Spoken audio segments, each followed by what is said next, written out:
Hey everybody, it's Gail, and this is Errata-Hate episode 36. We have officially passed the halfway point for batch 4, which is super exciting.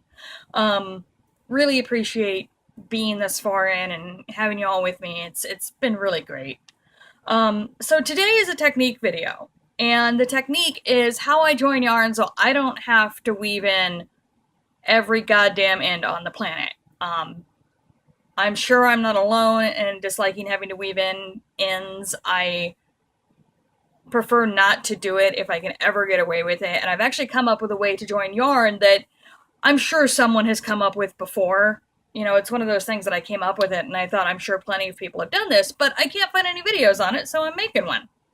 And so what I'm going to do is show you how I join my yarn, and it can be joined at any point, so that the yarn is secured and I don't have to weave in a bunch of ends. And I've got a ton of stuff in my closet that I've done this with, and it's held. So I think you'll be really pleased to see this. I think it'll be something that'll be useful to you, I hope.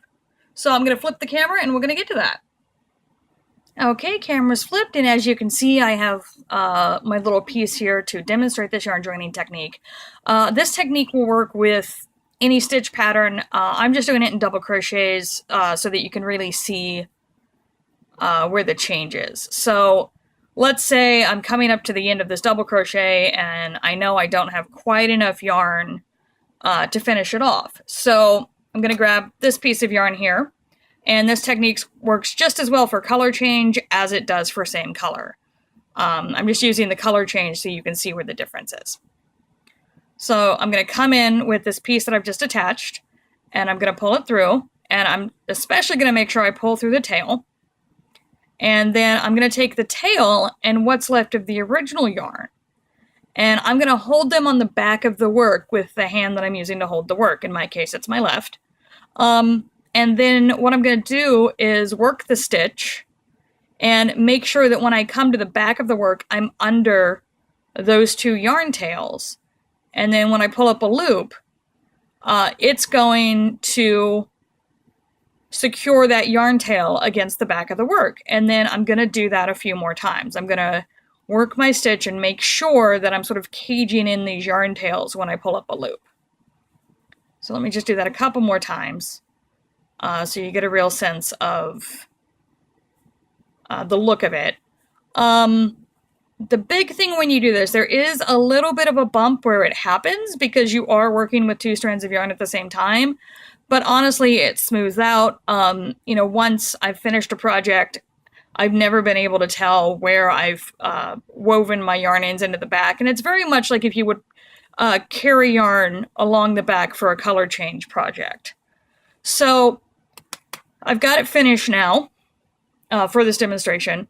And now what I'm going to do is sort of stretch it a little bit so that you can see that, like, they really do stay in place. You know, I can sit here and manipulate it and they're not slipping out, they're not falling out. And so when you finish the project and you're going back to do the final cleanup, you can come back here and just cut the ends off with a little bit left on the edge, just in case things get a little stretchy.